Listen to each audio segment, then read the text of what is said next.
Hey, guess who's here? Oh, no way! It's the Traveler and Paimon! Ah, Traveler, welcome. Good to see you. What can I get for you? We want some blackback perch stew! All right, blackback perch stew it is. Make yourselves at home. It'll be right out for you in just a moment. Thanks, Chef Mao! I was just thinking about you guys, and now you're here. It feels like you heard my call and came running. You mean you were about to come looking for us? Uh-huh. There's something I want to discuss with you guys. Did you happen to see how the city looked on the way over here? Everyone's getting ready for the Moon Chase Festival. Moon Chase Festival? Is that another one of Liyue's ancient traditions? That's right! Moon Chase is a big festival where we celebrate the arrival of the fall by moonlight. The old folks say that thousands of years ago, this was the time of the year when the Adepti would seek the way. But it's completely different nowadays. We eat our favorite foods, spend time with friends and relatives, enjoy the moon and the flowers. So much easier. Basically, we just do all the things that people like doing and don't take a whole lot of effort. Sounds like Paimon's kind of festival. With your great taste in food, Moon Chase Festival is sure to be to your liking. Hey, if you got a problem with Paimon's taste, just spit it out. So are you guys free these days? I'm taking part in this year's Masterful Chefs. If possible, I'd like you to be my culinary consultants. That's right. Getting some suggestions from friends will broaden your horizons. Masterful Chefs, huh? So is that like a competition? Right, yeah. I guess you probably haven't heard about it before. Every year, Moon Chase Festival has a different theme, usually picked by the Qixing. This year's theme is Feast of the Bounteous Land, so the Qixing decided to organize a cooking competition. Feast of the Bounteous Land. Pretty much sums up what Liyue is all about. Great theme. I totally agree. I heard it was Ningguang that came up with it. She's so amazing and so full of mystery. Well, I want to take part in the competition, but coming up with new dishes is hard work. By the time you finally thought of something, cooked it, taste tested it, it can be hard to judge whether you're really into something or not. And so, I was thinking, I could get the two of you to help by gathering everyone's thoughts on what makes a great dish. I really want to think outside the box this time. And to do that, I'm going to need lots of different ideas from lots of different people. This'll be a piece of cake! We've got friends from all over the map, haven't we? You sound pretty confident. Well, you know, not to brag or anything. But first things first, let's have a delicious one-man meal. After that, we can go around to all of our friends in Liyue and get their ideas one by one. Okay, great. Also, Guoba should be back soon, so we can all go together. Here's your blackback perch stew, folks. It smells so good. It's my pleasure.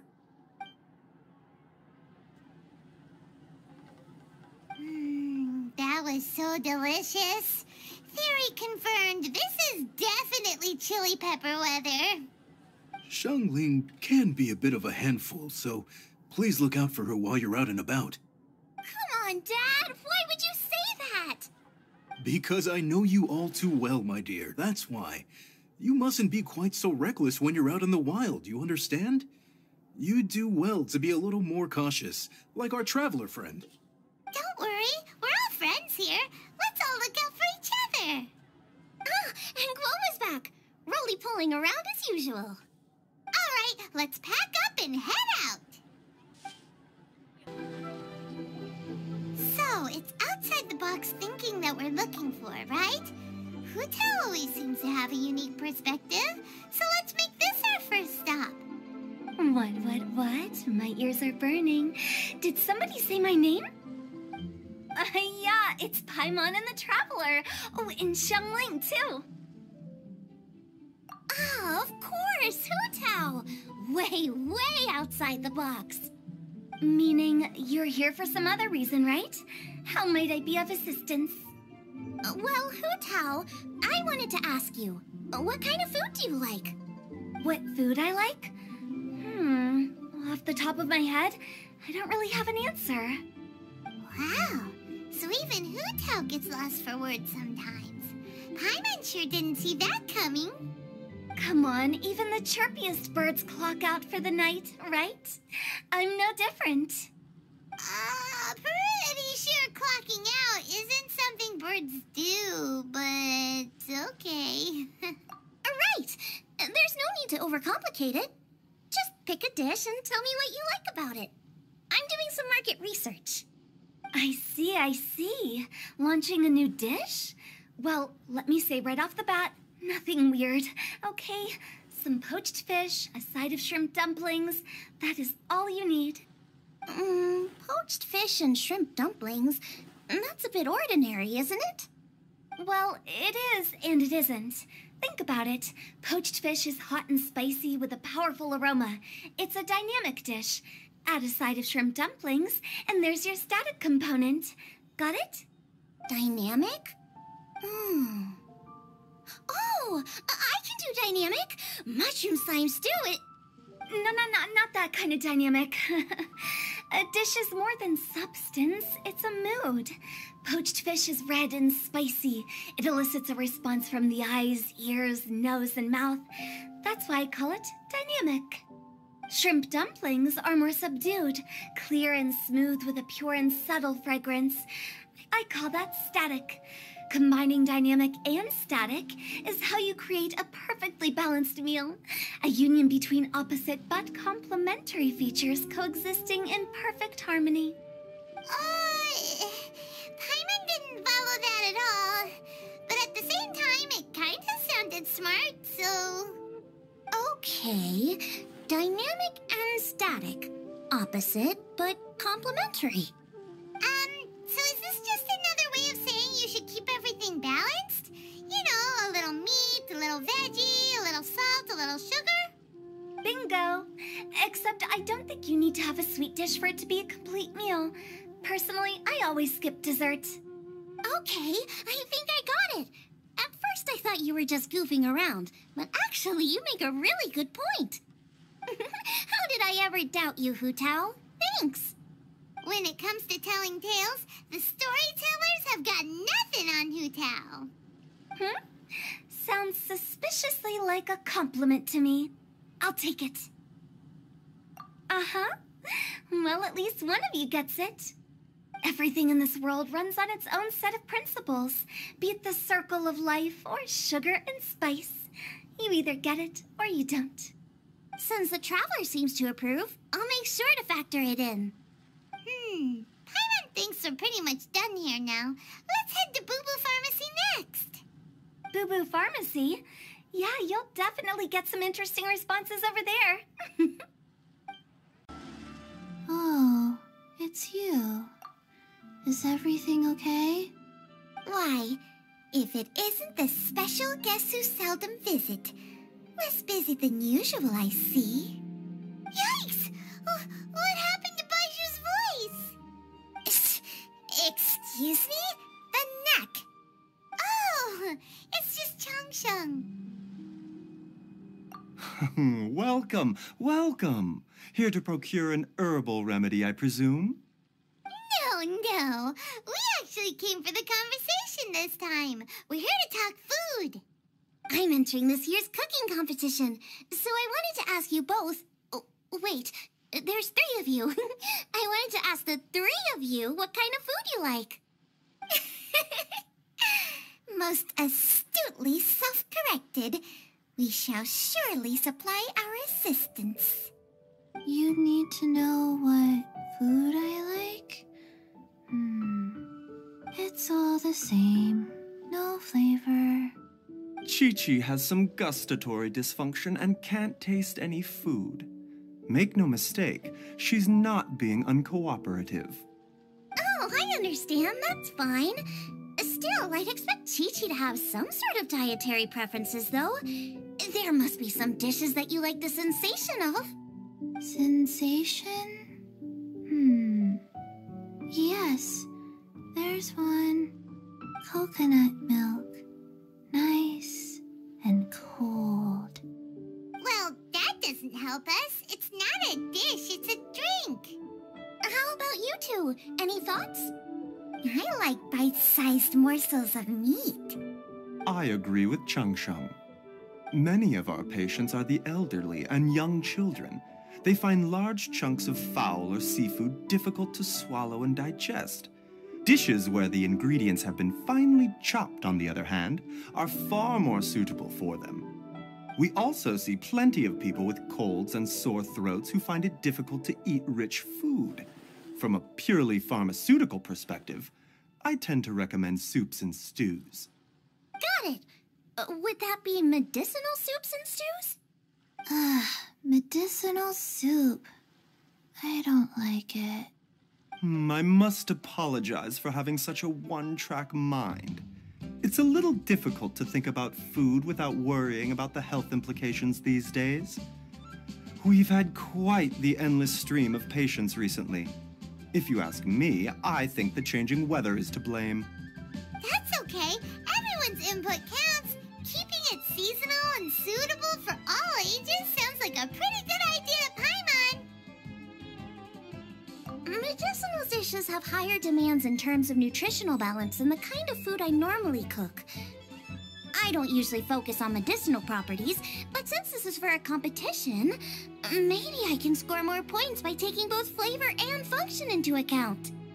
Food with substance. Always better. Everyone will like it. It's a great suggestion. Thanks, everyone. You're welcome. As long as we could help. It's great to have a doctor's unique perspective. I'm feeling inspired. Oh, how you flatter me.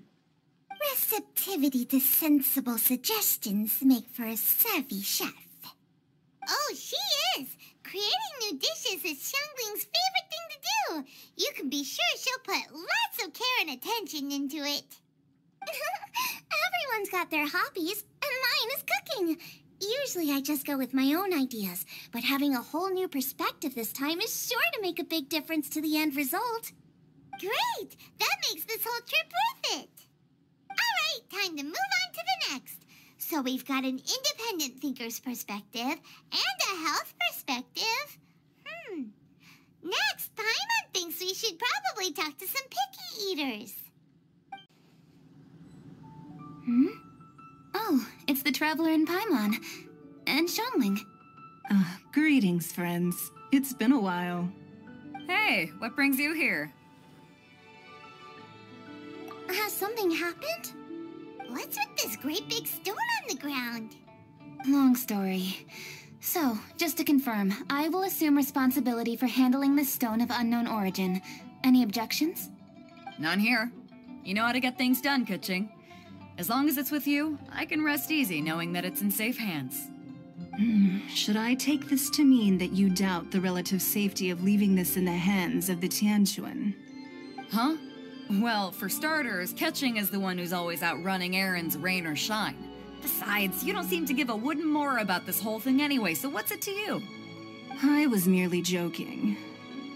You, meanwhile, seem only too ready to pounce when an opportunity to publicly lambaste me arises. Even when it means giving our poor mutual friend here the cold shoulder. By no means. You wish to know about the stone, I presume. Then let me invite the great seafarer Captain Beto to tell the story, if she would be so kind. You... Fine. Well, it's a big one, right? And such a smooth surface, too. Makes you think there's gotta be a good chunk of jade in there. It was found by a fishing crew, not far off the coast. It must have been underwater for years, so the erosion will be what's given it that smooth finish. Finds like this cannot be kept as private property, and must be submitted to a holder of public office. Placing it into our custody will also give them peace of mind. So, what's inside it? Well, we've hit it with just about every weapon we could get our hands on and haven't managed to even dent it yet. Clearly there's more to it than meets the eye. No weapon could smash it open. Wow. Paimon doesn't think we've ever encountered a stone like that before. Kuching has taken an unusually keen interest in this giant stone, which is why we are leaving the matter in her capable hands. Let's put that aside for a second. Traveler, what brings you here? Were you looking for someone? Actually, we were looking for all of you. We need all hands on deck here. Oh? Hopefully not because there's been some sort of cataclysmic event. No, nothing like that. Paimon's just getting carried away. I just wanted to ask everyone about their food preferences. Food preferences? That's a little unexpected. I have rather simple tastes. Precise, pure, smart, and sophisticated. That is all I require. That's your idea of simple, huh? I summed up my culinary requirements in 4 words. Is that insufficiently simple for you? A few weeks out on the open ocean would fix your flawed definition of simplicity, let me tell you that. What about you, Beto? Me? If it's freshly cooked and piping hot, that floats my boat. If it's got a little chili pepper in there, too, I'm one very happy captain. Paimon thought you would have said bar food. Oh, bar food works, too. As for me, it's got to be seafood. Okay, got it. So, seafood, piping hot, and, simple but sophisticated. And that's where I would disagree. Traveler, surely you've heard of golden shrimp balls. Oh my, they're my favorite. You need to wash and devein the shrimp, wrap it in finely sliced potato strips, then deep fry it to perfection. There's no room for cutting corners. They're very precisely put together. They taste pure, the presentation is smart, and the skill needed to cook them is highly sophisticated. It fits Ningguang's forward summary to the letter. Huh. So what you're saying is, for all the frills and trills, good food is all the same at the core? I heartily agree. Golden shrimp balls are a prime example. Their essence lies in combining art and nutrition in a single package. It is a dish of true value. Okay, got it. So Kuching loves golden shrimp balls. I didn't say that. Did I? No, at least not outright. Alrighty. Thanks for all your input. I'll be sure to take it all into consideration. Traveler, Paimon, do you have anything planned after this? Good. I'd like you to help me investigate something. It's about this stone. You picked the right people for the job. We investigate stuff all the time. My thoughts exactly. The Qixing has a public duty to deliver our final verdict to the fishermen, but there are also some things I would like to investigate on a personal level. I'm sure you've become acquainted with the general background of the Moonchase Festival. However, I have my own understanding of this festival's roots. My grandfather was a researcher of Liyue's traditions. In his notes, he indicated that there was a deity called the Stove God in ancient Liyue, which people paid tribute to at a certain time of the year. Very few written records make mention of the Stove God, and those that do are notoriously confusing. Some scholars believe that the Stove God was just another title held by the Lord of Geo, but others suggest that this was a different deity altogether. One folktale even claims that the ancients found the Stove God's shrine, but there was no statue, only a huge, smooth slab of stone. Shortly after it was found, the stone was lost in transit, and it hasn't been seen since. This stone here has all the same features, so I suspect it could be the one that went missing all those years ago. After many years of researching ancient texts, my grandfather came to believe that the practice of paying seasonal tribute to the Stove God may be best described as a festival. He called it the Stove God Festival. That would make it the forerunner to the Moonchase Festival we know today. But this is all just theory and conjecture. To prove any of it, we'd need to start by identifying who the Stove God really was. Now that Rex Lapis has passed on, and Liyue has entered the age of humankind, his successors should continue to respect our nation's culture and traditions, just as he did. That's why I think the responsibility for this situation should fall to me. It's a chance to shed light on our history, revitalize an ancient tradition, and possibly prove my grandfather's hypothesis along the way. With any luck, we'll nail all three in one fell swoop. It was just a couple of days ago that we received this stone, right after we decided to use food as the central theme for this year's festival. It makes me wonder, maybe a divine will is at work behind all of this. 3 birds with 1 stone, huh? That's pretty efficient, even for cooking. Hey, don't worry about that. This sounds super important, so don't mind me. Besides, we're only... Wait a second. I got it! What? Why are you shouting? Ka-ching, can I tag along for your investigation? But... Since it's all about the stove god, I might get to learn something useful about cooking along the way. It'll be great inspiration for me in the competition. Please, let me come along. I promise I'll help.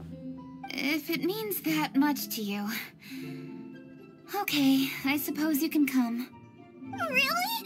Yay! Thank you so much! You're the best! Now that that's settled, time to get going. Jingsa Village is said to be home to a lot of historical texts, so I'd like to start by making some inquiries there. Alright, then it's off to Jingsa we go! Hi, Granny. We need your help with something. Are there any old books around Jingsa Village? You know, from a really long time ago? Oh, looking for ancient texts, are we? Let me think. There is an old warehouse over there, property of the Feiyun Commerce Guild. Many books are stored inside, those that they have no room for at home. In fact, their youngest comes over this way to read sometimes. The Feiyun Commerce Guild's youngest? You must be talking about Xingqiu. Paimon didn't know they had a warehouse here. Let's go take a look.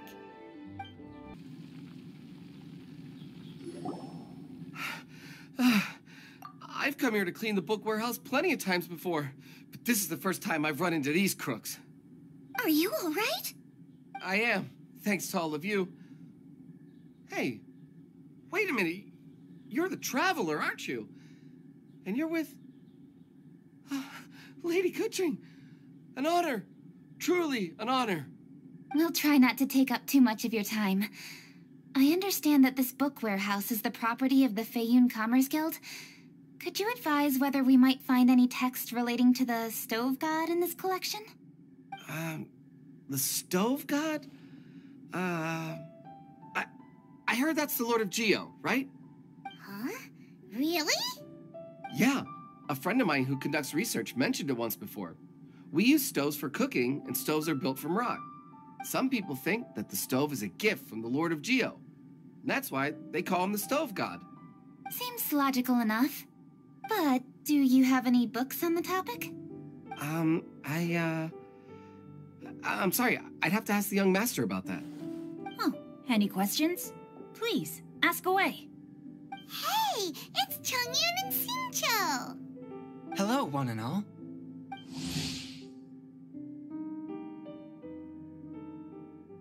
Hey guys, what are you doing here? I was bored with nothing to do, and thought I'd come out this way for a bit of reading. And then I thought, why not bring Chongyun along too? Yes, I'm just along for the ride, really. I see the Yuheng Kuching is with you. Whatever brings you here must surely be a matter of grave importance. Master Xingqiu, if I may be so bold, do you happen to know if there are any texts on the subject of the stove god among this collection? Since I personally selected which volumes to store here, I do have some recollection of their contents. If my memory betrays me not, there is one volume among them called Demystifying the Legends of Liyue, which mentions the stove god. Might I take a look? Certainly. If it pleases my lady, I shall lead the way. Sheng, I will take care of things here. You're free to go about your own business. They're back! So did you find it? Yes, Master Xingqiu has quite an exceptional memory. Demystifying the Legends of Liyue does indeed mention the stove god. However, It says the following. The body of the dragon wielded a tail that could eclipse the sun, and claws to command fire and teach the ways of wisdom. Receiving the gift bequeathed unto them, humankind cooked food with fire, and thus did they prosper. The body of a dragon? The stories about Rex Lapis say the same thing. That much is true, but this is the only passage in the whole book. If we want to find out more, we'll have to continue our investigation. There's nothing further to discover here. It seems we'll have to look at other options. I come from a long lineage of exorcists, and our family too has amassed a number of ancient texts. Now that you mention the stove god, I seem to recall reading somewhere that this god once appeared at the Gwali Assembly. Of course, I can't say if it's true or not. Books are penned by people. All they can do is show what the author was thinking. Everyone's mind is different, so every book on a given topic will give a different account. I apologize that we could not help in a more substantial capacity. Your help thus far is quite ample. Liyue is a vast and rich land. All things that existed here in the past have left their trace. So long as we do not abandon our search, it is sure to bear fruit eventually. Thank you all. We will continue our investigation elsewhere. Oh, hold up. I had a question too. Shincho, Chongyun, could you tell me what kind of food you like? Food? Oh no. You're not thinking of taking part in the Masterful Chefs, are you? Yeah, I totally am. What's wrong? You look like you've just seen a ghost. Xiangling, this is a major event. I beg you, please don't cook anything strange for this competition. What do you mean, strange? Mushroom slime stew, to give one example. Okay, fair enough. That dish isn't my most popular. But that's why I'm doing all this research, so I can create some really special dishes to win everyone over. Well, in that case, I like cold food. That's because you can't handle hot and spicy, right? Yes, you're absolutely right. My tastes are on the mild side. I prefer gentle dishes with minimal seasoning. Soups and stews, vegetables and broth, seafood or freshwater fish, either boiled or steamed. These kinds of dishes I am most partial to. No surprises from the Guhua Geek. Okay, another mild child. Got it. These are just personal preferences, and everyone's are quite different. Are you sure this eclectic mix of opinions will be of any use? Of course! You're my customers, and putting a smile on customers' faces is my calling as a chef. Though Xiangling's market research blade stabs often into the dark, her heart never strays from the noble path. If anyone can win the hearts and minds with their cooking, it's gotta be someone like Xiangling. She's got pure intentions and really cares about the customers. No, where's all this praise coming from? Knock it off, guys. You're embarrassing me. Sorry for holding you all up. That's all I needed to know. Shall we carry on with the investigation now? Over to you, Kuching. Where to next? So we've learned the stove god allegedly made an appearance at the Gwali Assembly. But today that place is largely a wasteland with few traces of human activity. Wangshu Inn is close by, so let's stop off there on the way over and see what we can find out. Forgive us, for this is where we must part ways. May your journey be a smooth one. Yes, best of luck. If you run into any difficulties, come and find us. We'll be only too glad to help. Let's go! Next stop, Wangshu Inn. Huh? Oh, Traveler. Who are all these people? Friends of ours! Allow Paimon to introduce Xiangling, Guoba, and Kuching. Kuching? Of the Chishing? She's the, Hi. It's not that. It's... I mean, I'm just your typical commoner. I've never met someone as high up as the Yuheng before in my whole life. Look at that strong body, those powerful hands, and honest eyes. This guy must be a really great chef. So, is there something I can help you with? You've come a long way out to end up at Wangshu Inn. Let me fill you in.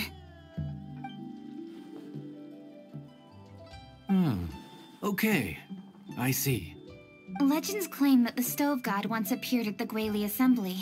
As Wang Shu Inn is the oldest extant building in this area, any historical texts from around these parts are likely to have ended up here. Is there a room in this inn for storing books? And if there is, do any of them mention the Stove God? Well, now that you mention it, we do have a fair few ancient texts here. I remember looking through an old recipe book once. I just need to remember where they're all stored. If you're happy to wait here for a few minutes, I'll go have a look right away. Oh, Traveler, there's something I need to discuss with you. What is it? We need to pay up or something? What? No, I wouldn't take your money. We're all friends here. I just wanted to ask if you had the time to make a satisfying salad for me. A satisfying salad? What for? Yeah, guy who hangs out on the roof terrace, you know? Good-looking fella, not too tall. Shh! Don't you think he can hear you? Oh, right. Yeah, maybe. Anyway, you know who I mean. The boss told me to take care of him, but this guy, let me tell you, he is one tough nut to crack. He usually turns his nose up at everything that isn't almond tofu. But the boss tells me you once made him a satisfying salad, and it all went down so well. So I was thinking, could you teach me how to make it too? That way, I'll have something else in my arsenal. Oh, so this is for show! You guys really look after him, huh? Well, that's life, right? You gotta look out for your own people. All right then, wait right here. I'll be just 1 minute. Clock is ticking! 59, 58... Sorry for the trouble, Traveler. Okay. Here you are. Thank you ever so much. While Kuching's reading her book, let's make that satisfying salad. Xiangling, what are you gonna do? I'd love to come watch too, but I don't want to get in the way, so I'll just stay here with Kuching. Okay, shall we go then? Go ahead and get started. I'll just watch from over here. I only need to watch you make it once to have it committed to memory. All right, thanks for that. I think I've got it now. You got all the steps down, right? Of course. Don't forget, I am the best chef around these parts.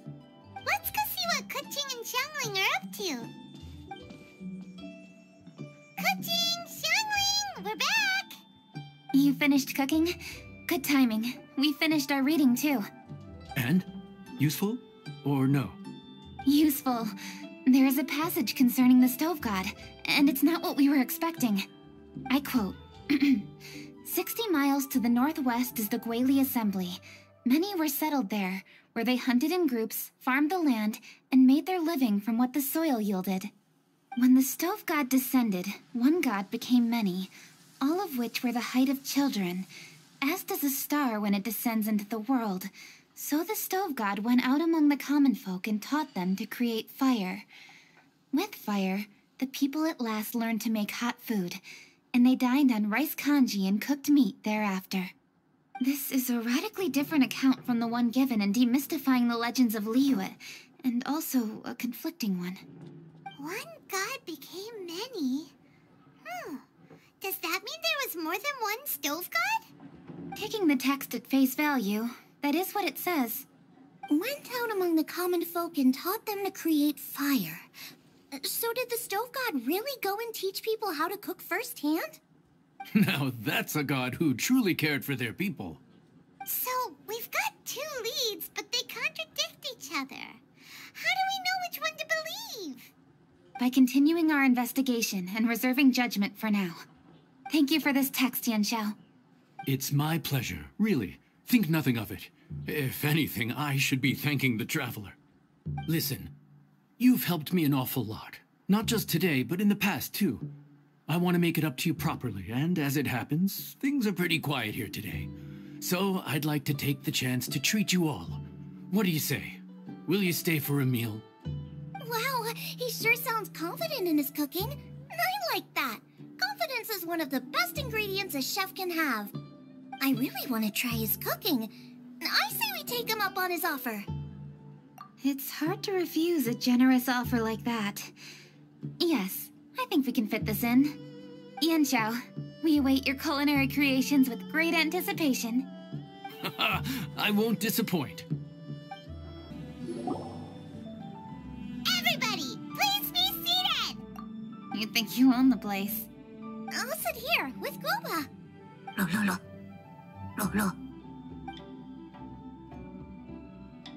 Here we are. That's everything you ordered. It all smells amazing. I think I've met my fellow finalist. It smells beautiful. Strange. I never would have guessed that such a gifted chef worked here. This inn isn't particularly known for its food. Everyone likes a good meal, whether they're staying the night or just stopping by for a bite.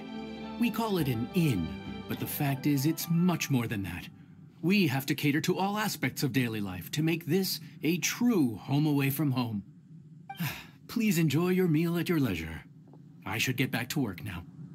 Yanxiao, are you taking part in this year's Masterful Chefs? Huh? You too? Yup, I've signed up already, and I've got my eyes on the prize. Your cooking's delicious, Yanxiao. I'm really looking forward to seeing you in the final. Huh. Interesting. All right, I'll see you there. What was that? Some kind of power move? No, it seemed more sportsmanlike than that. Yep, he's a really talented chef. His food was excellent, and it showed he has a level-headed personality. That's the kind of chef that could be a match for me. I haven't had any competitive cooking experience since my cook-off with Brooke in Springvale. You're too kind. Guoba, what are you doing? No. Guoba's eating the... Those were Kuching's. How could you steal them while she wasn't looking? Oh, my golden shrimp balls. Huh? You ate every last one? Oh, Guoba, we've been through this. When we're with friends, you gotta be on your best behavior, okay? I'm so sorry, Kuching. I promise I'll make it up to you. What's the big deal? We can just get another plate. After all, it's Yanxiao's treat today. It's not the same, though. The moment's gone. Sure, you can eat something else, but you can never go back and change the feeling of despair as your food is snatched away from right under your nose. The dining experience is a trinity of emotion, food, and atmosphere, and you've got to have all three to make it work. I have to say, now that you mention it, that is a very accurate appraisal of the situation. I'm gonna make it up to you, Kuching. Is there anything you want to eat? Anything at all. Whatever it is, I'll make it for you. I don't have high hopes for this, but equally I don't want her feeling guilty. Okay, I'll let her do this for me. If you insist, there is one dish that perhaps you could try making for me. It's an old recipe from my grandfather's notes. No problem. May I see it? I'll get it to you when we're back in Liyue Harbor. Traveler, have you finished eating?